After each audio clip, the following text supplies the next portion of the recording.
Good morning friends. मैं विक्रम सिंह चौहान स्वागत करता हूं आपके अपने YouTube channel GK with Vikram Singh Chauhan में। राजस्थान इतिहास राजवंश गुर्जर प्रतिहार। 7वीं-8वीं शताब्दी के अंदर सम्राट हर्ष की मृत्यु के बाद में भारत में जिस राजवंश का उदय हुआ उसका नाम था गुर्जर प्रतिहार।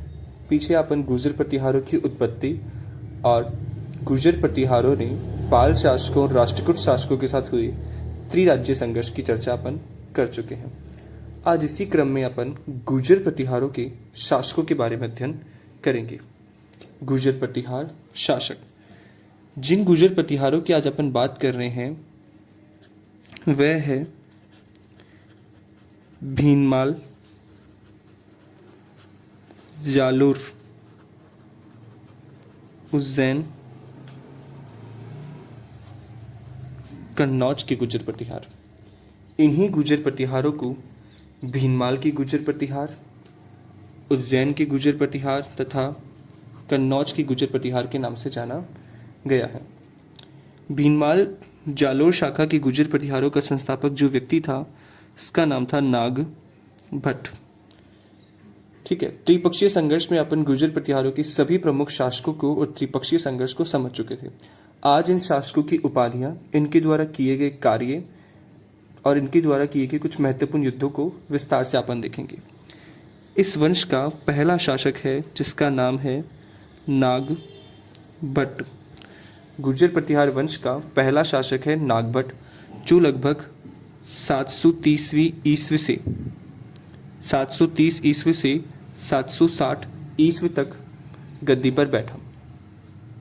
730 से 760। यहाँ आपको शासक के काल को याद करने की आवश्यकता नहीं है, आपको इनके कार्यों पर ध्यान दे रहा है। इनकी तिथि क्रम को कम महत्व देते हुए अपन इनकी उपाधियों के ऊपर चलते हैं। नागभट्ट पहला शासक था तो इसे नागभट्ट फर्स्ट भी कहा गया है। नागभट्ट फर्स्ट को नारायण मूर्ति का प्रतीक तथा नागवा लोक कहा गया। नागभट्ट प्रथम को नारायण मूर्ति का प्रतीक तथा नागवा लोक के नाम से जाना गया या नागवा लोक की इसकी उपाधि दी गई। मिहिर भोज की ग्वालियर प्रशस्ति के अनुसार पीछे एक शासक आएगा जिसका नाम है मिहिर भोज, और मिहिर भोज ने जिस प्रशस्ति की रचना की थी उसका नाम है ग्वालियर प्रशस्ति। तो मिहिर भोज ने अपनी ग्वालियर प्रशस्ति में नागभट्ट प्रथम का उल्लेख किया है और नागभट्ट प्रथम के लिए मिहिर भोज ने लिखवाया है कि नागभट्ट प्रथम को मलेच्छों, जिन्हें हुण कहा गया है या मलेच्छों हुणों का नाशक माना गया है। तो नागभट्ट प्रथम ने मलेच्छों हुणों को पराजित किया, इसीलिए नागभट्ट प्रथम को मलेच्छों या हुणों का नाशक कहा गया है। और यह वर्णन किस प्रशस्ति में मिलता है? मिहिर भोज की ग्वालियर प्रशस्ति के अंदर मिलता है।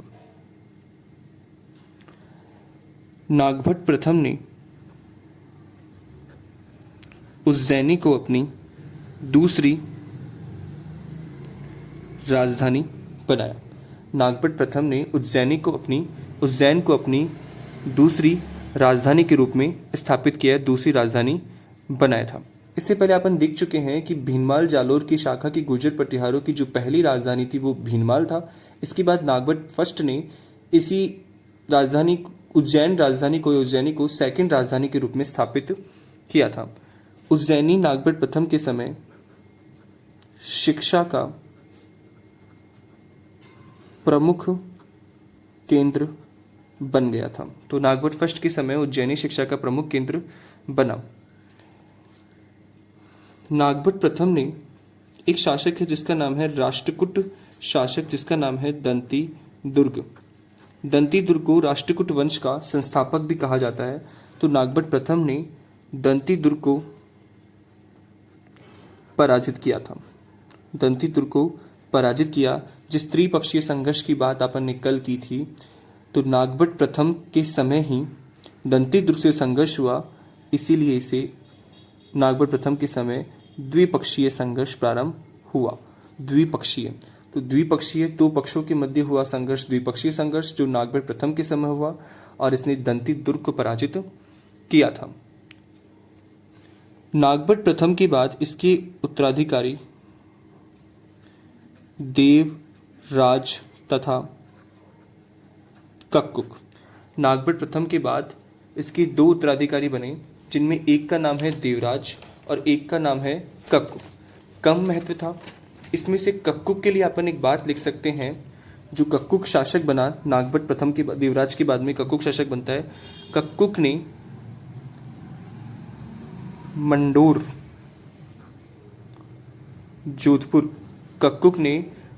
जोधपुर में दो स्तंभों की रचना की। कक्कुक ने मंडोर जोधपुर में दो स्तंभों की रचना की, जिन्हें ही घटियाला शिलालेख कहा गया है। घटियाला, जिन्हें नाम दिया गया है घटियाला शिलालेख।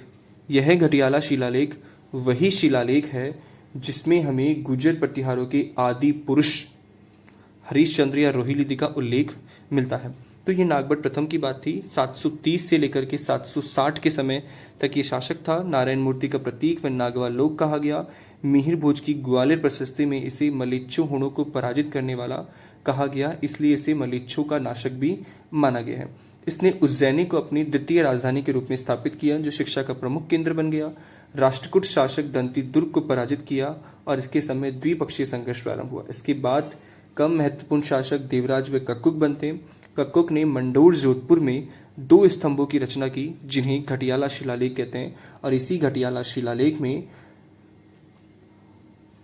गुर्जर प्रतिहारों के प्रथम व्यक्ति या आदि पुरुष हरिश्चंद्र या रोहिलिदी का उल्लेख मिलता है।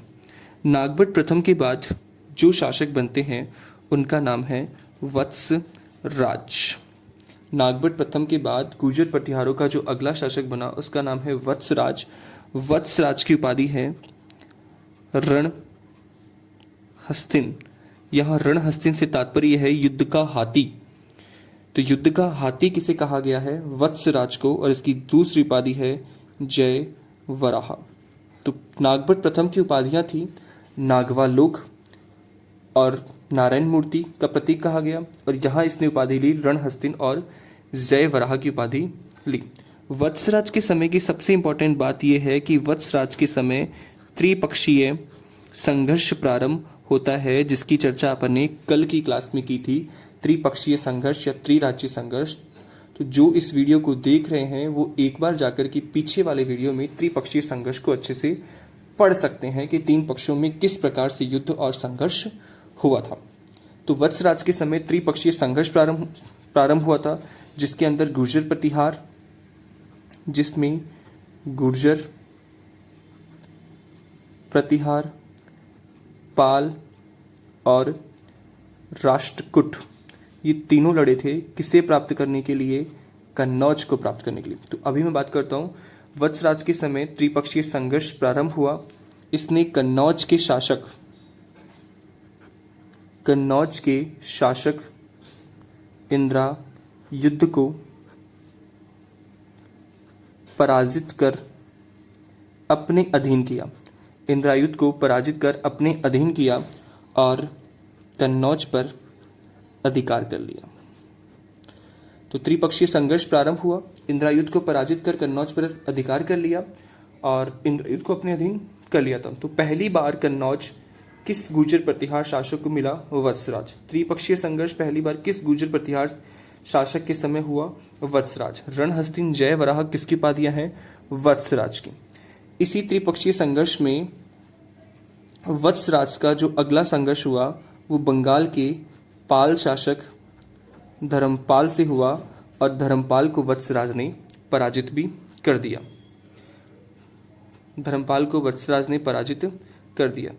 इसी संघर्ष में वत्सराज का जो अगला संघर्ष राष्ट्रकूट शासक ध्रुव से हुआ। राष्ट्रकूट शासक ध्रुव से हुआ, लेकिन ध्रुव से वत्सराज पराजित हो गया।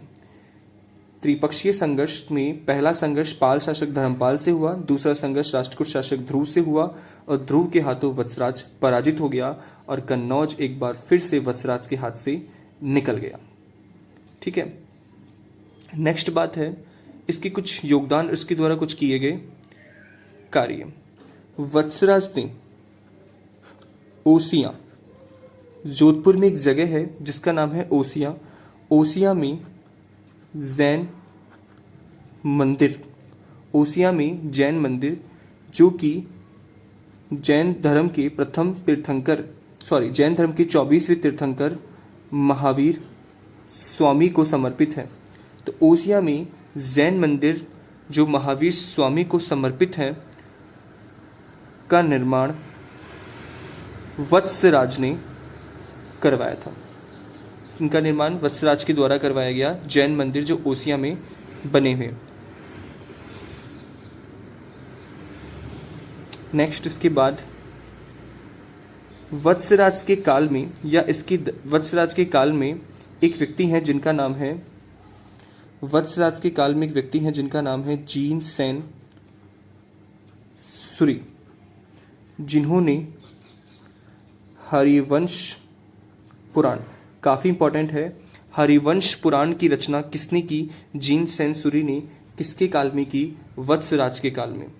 वत्सराज के काल में जीनसेन सूरी ने हरिवंश पुराण की रचना की तथा एक और विद्वान जिनका नाम है उद्धोतन सूरी, एक का नाम जीनसेन सूरी, एक का नाम है उद्धोतन सूरी, और उद्धोतन सूरी के द्वारा जो ग्रंथ लिखा गया उसका नाम है कुवलय माला। दोनों ही बुक्स इंपॉर्टेंट और दोनों ही राइटर इंपॉर्टेंट। जिसके समय लिखे गए उसका नाम है वत्सराज। बहुत बार एग्जाम में प्रश्न आ चुका है कुवलय माला किसके द्वारा लिखा गया? उद्धोतन सूरी के द्वारा। और हरिवंश पुराण की रचना किसने की थी? जीनसेन सूरी ने। किसके समय की थी? वत्सराज के समय। वत्सराज ने जैन मंदिर का निर्माण ओसिया में करवाया। इसके समय जैन मंदिर का निर्माण हुआ। लेकिन अगर वत्सराज के बारे में अपन बात करें तो वत्सराज कौन से धर्म का अनुयायी था? तो वत्सराज शैव मत का अनुयायी था। वत्सराज शैव मत का अनुयायी था। ठीक है, ये वत्सराज के बारे में बातें। वत्सराज के बारे में एक बात, जब वत्सराज ने पाल शासक धर्मपाल को पराजित किया तो गुर्जर पटिहारों का साम्राज्य पूर्वी भारत में फैल गया। पश्चिम भारत से निकल करके पूर्वी भारत में फैला गुर्जर पटिहारों का साम्राज्य। दो शासक वत्सराज के बाद में नेक्स्ट जो शासक बनते हैं उनका नाम है नागभट्ट द्वितीय। नागभट्ट द्वितीय नेक्स्ट शासक बनते हैं नागभट्ट द्वितीय। नागभट्ट द्वितीय नागभट्ट द्वितीय की उपाधि की बात करें तो नागभट्ट द्वितीय के द्वारा परम भट्टारक, परमेश्वर तथा महाराजा धीराज ये उपाधियां थी नागभट्ट द्वितीय की। तो नागभट्ट द्वितीय के द्वारा परम भट्टारक, महाराजा धीराज व परमेश्वर की उपाधियां ली गई थी। तो इन तीन उपाधियां से जिसे जाना जाता है उसका नाम है नागभट्ट द्वितीय। नागभट्ट द्वितीय के बारे में कहा गया है कि नागभट्ट द्वितीय स्वयं संस्कृत का बहुत बड़ा विद्वान था। नागभट्ट द्वितीय संस्कृत का विद्वान था तथा इसके द्वारा संस्कृत भाषा में ग्रंथ की रचना की गई जिसका नाम था वली प्रबंध। वली प्रबंध नामक ग्रंथ की रचना नागभट्ट द्वितीय के द्वारा की गई और जिस भाषा में लिखी थी उस भाषा का नाम था संस्कृत। तो किस गुर्जर प्रतिहार शासक ने वली प्रबंध नामक ग्रंथ की रचना की है? तो उसका नाम है नागभट्ट द्वितीय।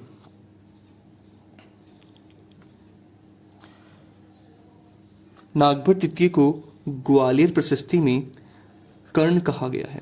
नागभट्ट द्वितीय को ग्वालियर प्रशस्ति में कर्ण तथा इसकी उपाधियां जिनका नाम है परम भट्टारक, परमेश्वर तथा महाराजाधिराज की उपाधियां, इन सभी उपाधियों का उल्लेख जिस अभिलेख में हुआ है उसका नाम है बकुला अभिलेख। तो यह उपाधियां इसकी बकुला अभिलेख में तथा कर्ण की उपाधि मिहिर भोज की ग्वालियर प्रशस्ति में इस नागभट्ट द्वितीय के लिए लिखी गई है। ठीक है, कर्ण ग्वालियर प्रशस्ति में कहा गया, परम भट्टारक परमेश्वर महाराजाधिराज इसे बकुला अभिलेख में कहा गया है, या बकुला अभिलेख में इसकी उपाधियां मिलती हैं। नागभट्ट द्वितीय ने कन्नौज के शासक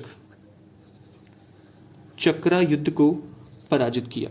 कल चर्चा हो चुकी थी, चक्रा युद्ध को पराजित किया और अब की बार किसी को अपने अधीन ना लेकर के स्वयं कन्नौज का प्रशासन अपने हाथ में लिया। तो स्वयं ने, पिछली बार आपने देखा था कि वत्सराज ने इंद्रयुद्ध को पराजित करके उसको अपने अधीन कर लिया, लेकिन नागभट्ट द्वितीय ने पूर्ण रूप से चक्रयुद्ध को पराजित करके कन्नौज का प्रशासन स्वयं अपने हाथ में ले लिया और पुनः कन्नौज गुर्जर प्रतिहारों को मिल गया। तो कन्नौज पर एक बार फिर से गुर्जर प्रतिहारों का अधिकार हो गया। कन्नौज को लेने के बाद में नागभट्ट द्वितीय का जो अगला युद्ध है वह होगा पाल शासक धर्मपाल से, क्योंकि पाल शासक भी कन्नौज पर अपना अधिकार मानते थे। तो इसका नेक्स्ट संघर्ष पाल शासक धर्मपाल से हुआ। दोनों के मध्य जो युद्ध हुआ वह हुआ मुंगेर नामक स्थान पर। तो मुंगेर के युद्ध में नागभट्ट द्वितीय ने धर्मपाल को पराजित कर दिया। तो नागभट्ट फर्स्ट विजय हुआ और मुंगेर के युद्ध में धर्मपाल को नागभट्ट द्वितीय ने धर्मपाल को क्या कर दिया, पराजित कर दिया। नागभट्ट द्वितीय का अगला संघर्ष राष्ट्रकूट शासक से होगा और जिस राष्ट्रकूट शासक से इसका संघर्ष हुआ उस समय वहां का शासक था गोविंद थर्ड या गोविंद तृतीय। नागभट्ट द्वितीय का अगला संघर्ष गोविंद तृतीय से हुआ, जिसमें नागभट्ट द्वितीय गोविंद तृतीय से पराजित हो गया। यहाँ गुर्जर प्रतिहार जिससे पराजित हुए हैं वह राष्ट्रकूट है और जिस पर विजय प्राप्त की इन्होंने लगातार वह है पाल शासक। अंत में जाकर के नागभट्ट द्वितीय के द्वारा गंगा में समाधि ले ली। तो किस गुर्जर प्रतिहार शासक ने गंगा में समाधि ली? नागभट्ट द्वितीय। बहुत बहुत महत्वपूर्ण क्वेश्चन है कि किस गुर्जर प्रतिहार ने अपने जीवन के अंतिम समय में गंगा में समाधि ले ली? उसका नाम था नागभट्ट द्वितीय। नागभट्ट द्वितीय के बाद जो शासक बनता है उसका नाम है रामभद्र। नागभट्ट द्वितीय के बाद जो शासक बनता है उसका नाम है रामभद्र। रामभद्र एक अयोग्य शासक था। रामभद्र एक अयोग्य शासक था।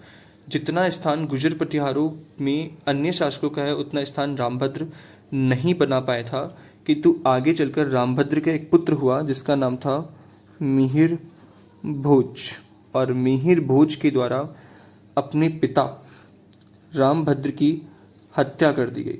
मिहिर भोज के द्वारा अपने पिता रामभद्र की हत्या कर दी गई और हत्या के बाद में मिहिर भोज गुर्जर प्रतिहारों का शासक बना।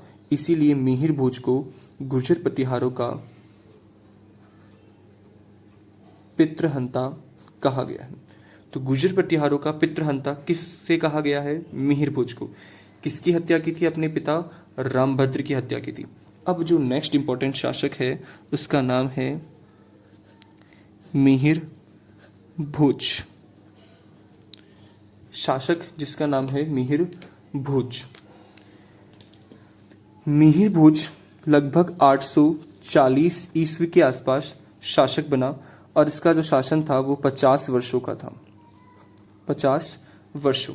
मिहिर भोज 840 ईस्वी में 50 वर्ष के लिए शासक बना था।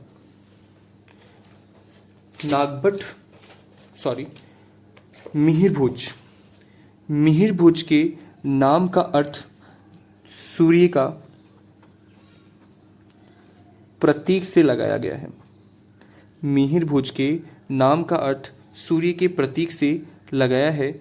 मिहिर भोज की बारे में जानकारी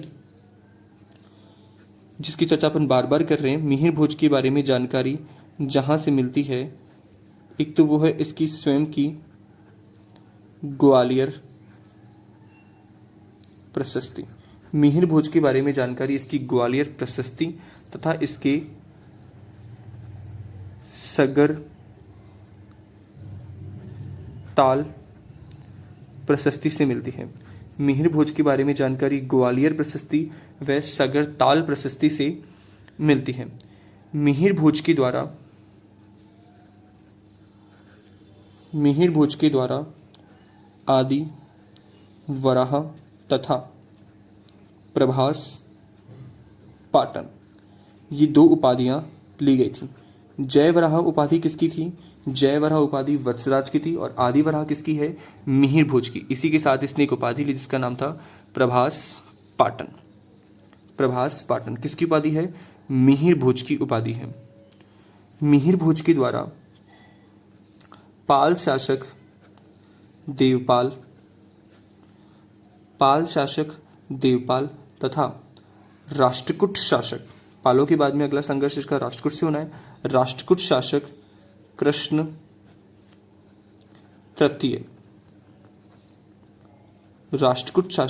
तृतीय दोनों को पराजित किया और अपना अधिकार कन्नौज पर बनाए रखा।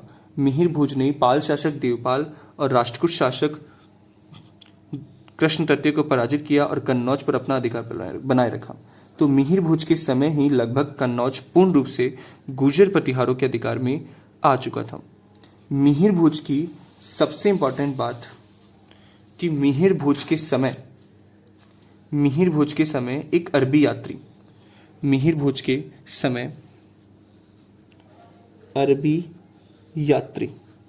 जिसका नाम है सुलेमान। मिहिर भोज के समय अरबी यात्री सुलेमान भारत की यात्रा पर आया, यह भारत आया। बहुत इंपॉर्टेंट क्वेश्चन है, सुलेमान किस गुर्जर प्रतिहार शासक के समय आया था? तो मिहिर भोज शासक के समय सुलेमान भारत में आया था। ठीक है, सुलेमान किसके समय आया था? मिहिर भोज के समय भारत आया था। तथा सुलेमान ने मिहिर भोज को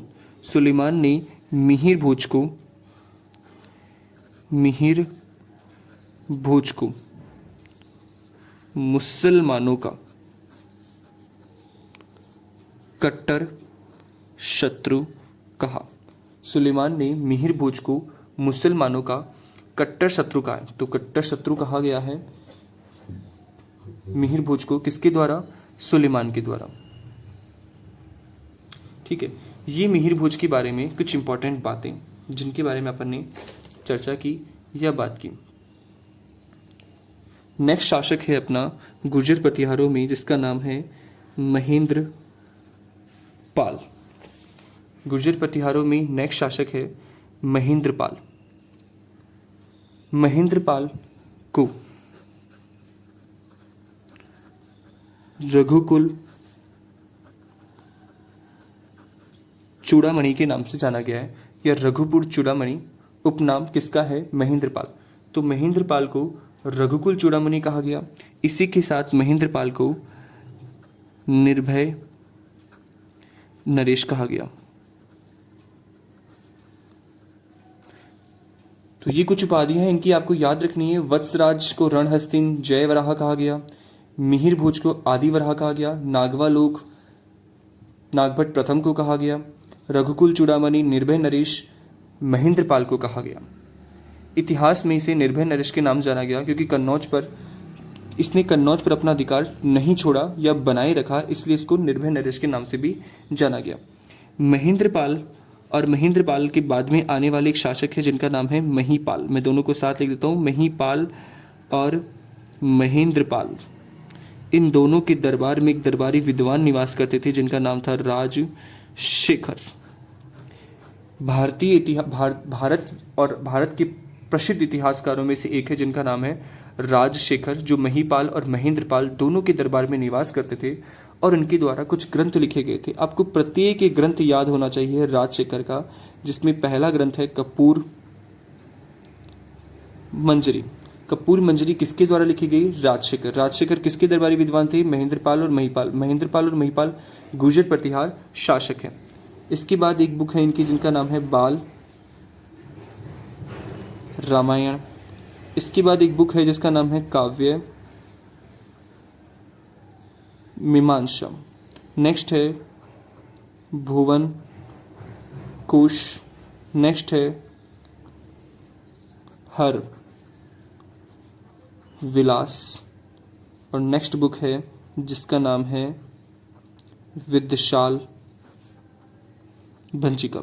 तो भारतीय इतिहास में ये सभी किताबें अपना महत्वपूर्ण योगदान रखती है और ये सभी बुक्स किसके द्वारा लिखी गई है, जिस विद्वान के द्वारा ये बुक लिखी गई है उसका नाम है राजशेखर, जो महेंद्रपाल और महिपाल के दरबार में निवास करता था। नेक्स्ट इसके बाद शासक है जिसका नाम है महिपाल। तो महिपाल के बारे में पहला कथन तो राजशेखर के लिए हो गया कि राजशेखर महिपाल के दरबार में निवास करते थे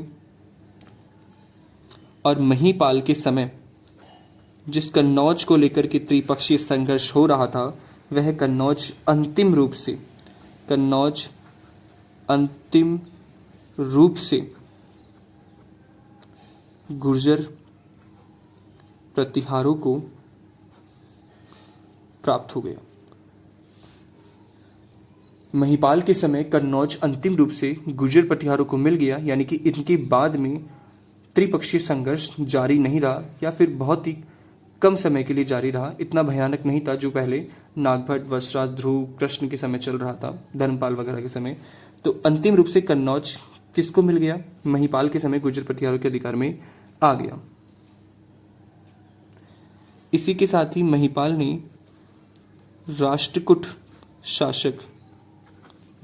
शासक इंद्र तृतीय को भी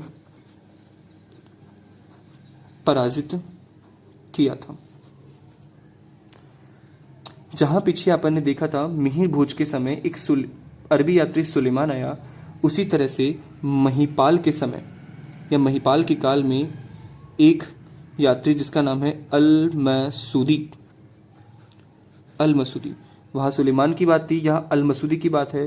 तो अल मसूदी भारत आया। अल मसूदी किसके समय आया? महिपाल के समय। और एक यात्री जिसका नाम था सुलेमान किसके समय आया? सुलेमान आया था मिहिर भोज के समय। तो दोनों ही मैं एक साथ लिख रहा हूं ताकि आपको कंफ्यूजन नहीं हो। सुलेमान मिहिर भोज के समय, अल मसूदी महिपाल के समय भारत की यात्रा पर आया था। अल मसूदी ने गुर्जर प्रदेश को एक शब्द दिया और वह शब्द था अल गुर्जर। अल मसूदी ने गुर्जर प्रतिहारों को गुर्जर प्रदेश को एक शब्द दिया या गुर्जर प्रदेश को अल गुर्जर कह के पुकारा तथा यहाँ के राजा को उसने बोरा कहा। यहाँ के राजा को या गुर्जर प्रतिहारों के राजा को उसने बोरा शब्द प्रयुक्त किया और इनके क्षेत्र के लिए इसने अल गुर्जर शब्द के लिए, जिस प्रकार से हेनशांग ने पीली मोलोर कुचेलो शब्द का प्रयोग किया था। नेक्स्ट ये प्रमुख शासक। इसके बाद एक शासक, अब कुछ प्रमुख शासक है जिनकी बात मैं कर रहा हूं। एक व्यक्ति है जिनका नाम है त्रिलोचन पाल के समय एक मुस्लिम आक्रांता जिसका नाम है महमूद गजनवी का भारत पर आक्रमण हुआ। तो जिस समय भारत पर महमूद गजनवी का आक्रमण हुआ उस समय गुर्जर प्रतिहार शासक कौन था? तो वह त्रिलोचन पाल था। और गुर्जर प्रतिहारों का जो अंतिम शासक था उस अंतिम शासक का नाम था यशपाल। तो गुर्जर प्रतिहारों का अंतिम शासक यशपाल। और जिस समय गुर्जर प्रतिहारों का आक्रमण जिस समय महमूद गजनवी का आक्रमण भारत में हुआ उस समय गुर्जर प्रतिहारों का शासक कौन था? त्रिलोचन पाल था। ठीक है, यशपाल। और इसी यशपाल की हत्या, छोटी सी जानकारी, त्रिलोचन पाल के समय महमूद गजनवी का आक्रमण हुआ और अंतिम शासक यशपाल था और यशपाल की हत्या चंद्रदेव गढ़वाल के द्वारा कर दी गई। और चंद्रदेव गढ़वाल ने एक नवीन वंश की स्थापना की जिसका नाम था गढ़वाल वंश। तो गढ़वाल वंश की स्थापना करने वाला कौन था? चंद्रदेव। किसकी हत्या करके? यशपाल गुर्जर प्रतिहारों क्या है? अंतिम शासक। ये गढ़वाल शासक वही है जो आगे चल करके हम देखते हैं पृथ्वीराज चौहान वंश पढ़ते हैं तब संयोगिता के पिता का नाम था जयचंद्र गढ़वाल। तो जयचंद्र गढ़वाल ही कन्नौज के शासक हुआ करते थे उस समय। तो चंद्रदेव गढ़वाल ने अंतिम शासक यशपाल की हत्या करके गढ़वाल वंश की स्थापना कर दी। तो ये गुर्जर प्रतिहारों को लेकर के कुछ विशेष मत थे, कुछ विशेष शासक, प्रमुख शासक और उनसे संबंधित कुछ मत या विशेष बातें। तो आशा है आपको समझ में आया होगा। और अगर कोई प्रश्न है गुर्जर प्रतिहारों को लेकर के, आप तो एक विस्तार तो आप जानकारी के लिए आप कमेंट बॉक्स में लिख करके बता सकते हैं।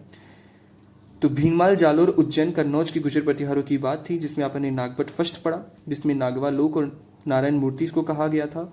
इसके समय द्विपक्षीय संघर्ष प्रारंभ हुआ था, जो दंती दुर्ग राष्ट्रकूट शासक से हुआ था। और त्रिपक्षीय संघर्ष वत्सराज के समय हुआ। इसे जयवराह रणहस्तिन की उपाधि दी गई थी। ठीक है, त्रिपक्षीय संघर्ष, इसने कन्नौज के शासक इंद्रायुध को पराजित करके अपने अधीन किया और कन्नौज पर अधिकार किया। पाल शासक धर्मपाल को पराजित किया और वत्सराज के समय गुर्जर प्रतिहारों का साम्राज्य पश्चिमी भारत से निकल के पूर्वी भारत तक पहुंच गया। राष्ट्रकूट शासक ध्रुव के हाथों वत्सराज पराजित हो गया और कन्नौज एक बार इसके हाथ से निकल गया। वत्सराज के समय ओशिया में जैन मंदिर का निर्माण हुआ, जो महावीर स्वामी को समर्पित था। और इस मंदिर की खास बात यह है कि पश्चिमी राजस्थान का सबसे प्राचीन, पश्चिमी भारत का या पश्चिमी राजस्थान का सबसे प्राचीन जैन मंदिर है। ये जैन मंदिर कैसा है? प्राचीन जैन मंदिर है। इसके दरबार में जीन सेन सूरी निवास करते थे, जिन्होंने हरिवंश पुराण की रचना की। एक व्यक्ति जिनका नाम है उद्धोतन सूरी, उन्होंने कुवलयमाला की रचना की। वत्सराज शैव मत का अनुयायी था। वत्सराज के बाद में जो शासक बनता है उसका नाम है नागभट्ट द्वितीय, जिसकी उपाधि परम भट्टारक, परमेश्वर और महाराजा धीराज है। और इन उपाधियों का जिक्र इसकी बकुला अभिलेख में हुआ है। किस अभिलेख में? बकुला। और संस्कृत कर्ण की उपाधि इसकी ग्वालियर प्रशस्ति में जानकारी मिलती है। संस्कृत का विद्वान था और इसने स्वयं ने ग्रंथ लिखा जिसका नाम था वली प्रबंध। इसने चक्रयुद्ध को पराजित करके कन्नौज को पूर्ण रूप से अपने अधिकार में लिया। धर्मपाल की मतभेद हुआ और धर्मपाल से युद्ध हुआ, जिसमें मुंगेर की युद्ध में इसने धर्मपाल को पराजित कर दिया। किंतु राष्ट्रकूट शासक गोविंद तृतीय से नागभट्ट द्वितीय पराजित हो गया था। अंत में जाके नागभट्ट द्वितीय ने गंगा में समाधि ले ली। नागभट्ट द्वितीय के बाद जो शासक बना उसका नाम था रामभद्र। रामभद्र अयोग्य शासक था। इसके पुत्र मिहिर भोज ने इसकी हत्या कर दी और स्वयं शासक बन गया और गुर्जर प्रतिहारों का पितृहंता कहलाया। कौन? मिहिर भोज। नेक्स्ट है मिहिर भोज शासक बनता है। 50 वर्षों का शासन था। इसे सूर्य का प्रतीक कहते हैं, या इसके नाम का अर्थ है सूर्य का प्रतीक। इसके बारे में जानकारी इसकी ग्वालियर प्रशस्ति और सगरताल प्रशस्ति से मिलती है। इसकी उपाधि है आदिवराह है और प्रभास पाटन। इसने पाल शासक देवपाल को पराजित किया और राष्ट्रकूट शासक कृष्ण तृतीय को पराजित करके कन्नौज पर पूर्ण अपना अधिकार बना लिया। इसके समय एक अरबी यात्री सुलेमान ने भारत की यात्रा की। मिहिर भोज के समय अरबी यात्री सुलेमान ने भारत की यात्रा की और सुलेमान ने मिहिर भोज को मुसलमानों का कट्टर शत्रु बताया तथा भारत को काफिरों का देश कहा। सुलेमान ने भारत को काफिरों का देश कहा। नेक्स्ट शासक है महेंद्रपाल। महेंद्रपाल को रघुकुल चूड़ामणि कहा गया। याद रखना है आपको कि भीनमाल जालोर की शाखा के गुर्जर प्रतिहारों को रघुवंशी कहा गया है। तो रघुकुल चूड़ामणि कहा गया। उपाधि निर्भय नरेश भी कहा गया है, क्योंकि इसने कन्नौज पर अपना अधिकार नहीं छोड़ा। महेंद्रपाल और महिपाल, महेंद्रपाल के बाद में एक शासक है जिनका नाम महिपाल। तो महेंद्रपाल महिपाल दोनों के ही दरबार में एक विद्वान निवास करेंगे जिनका नाम है राजशेखर। राजशेखर के द्वारा कपूर मंजरी, बाल रामायण, काव्य मीमांसा, भुवन कोश, हर विलास और विदिशाल भंजिका नामक ग्रंथों की रचना की गई थी। नेक्स्ट शासक है महिपाल। महिपाल के समय कन्नौज अंतिम रूप से गुर्जर प्रतिहारों को प्राप्त हो गया। सबसे पहले कन्नौज को प्राप्त करने वाले भी गुर्जर प्रतिहार ही थे और अंतिम रूप से अपना अधिकार भी बनाया किसने? गुर्जर प्रतिहार। आपके पास सीधा सा क्वेश्चन रहने वाला है कि अंतिम रूप से कन्नौज किसको मिला त्रिपक्षीय संघर्ष में? तो गुर्जर प्रतिहारों को। राष्ट्रकूट शासक इंद्र तृतीय को पराजित किया। इसके समय भारत में अल मसूदी नामक एक यात्री आया, अल मसूदी। और सुलेमान किसके समय? मिहिर भोज के समय। अल मसूदी ने गुर्जर प्रदेश को अलगुजर कहा तथा गुर्जर प्रतिहारों के राजा को बोरा कहा था। गुर्जर प्रतिहारों के राजा को इसने बोरा और प्रदेश को अलगुजर कहा। त्रिलोचन पाल, और त्रिलोचन पाल के साथ में एक शासक और बता दूं मैं आपको, राज्यपाल। तो राज्यपाल और त्रिलोचन पाल दो गुर्जर प्रतिहार शासक हैं जिसके समय महमूद गजनवी का भारत पर आक्रमण हुआ। तो महमूद गजनवी के भारत आक्रमण के समय राज्यपाल और त्रिलोचन पाल गुर्जर प्रतिहारों के शासक थे। तो महमूद गजनवी ने लगभग 1000 से लेकर के 1027 तक भारत पर आक्रमण किए और जो कुल आक्रमण हुए थे उनकी संख्या थी 17। तो पहले जो शासक था वो राज्यपाल था, इसके समय भारत पर आक्रमण, और जिस पर आक्रमण हुआ उसका नाम त्रिलोचन पाल। तो आप मुख्य रूप से त्रिलोचन पाल का नाम याद रखना। अंतिम शासक यशपाल है। गुर्जर प्रतिहारों का और यशपाल की हत्या चंद्रदेव गढ़वाल ने करके गढ़वाल वंश की स्थापना कर दी। और इस वंश के एक शासक होंगे जिनका नाम है जयचंद्र गढ़वाल, जिनका पृथ्वीराज चौहान से संघर्ष रहेगा और संयोगिता इनकी पुत्री रहेगी। तो इस तरह से हम गुर्जर प्रतिहारों के बारे में बात की और ये गुर्जर प्रतिहारों से संबंधित अपना अंतिम क्लास थी। इसके बाद हम गुर्जर प्रतिहारों से संबंधित महत्वपूर्ण क्वेश्चंस को लेकर के एक सीरीज लेकर के आएंगे। वीडियो कैसा लगा कमेंट में करके बताना। अगर कुछ कमी है तो आप कमेंट में लिख करके बता सकते हो। आपको कोई प्रश्न है तो पूछ सकते हो और वीडियो को ज़्यादा से ज़्यादा शेयर कीजिए। अगर चैनल पे हैं तो सब्सक्राइब कीजिए। धन्यवाद। मिलते हैं अपन राजस्थान इतिहास के अगले चैप्टर में।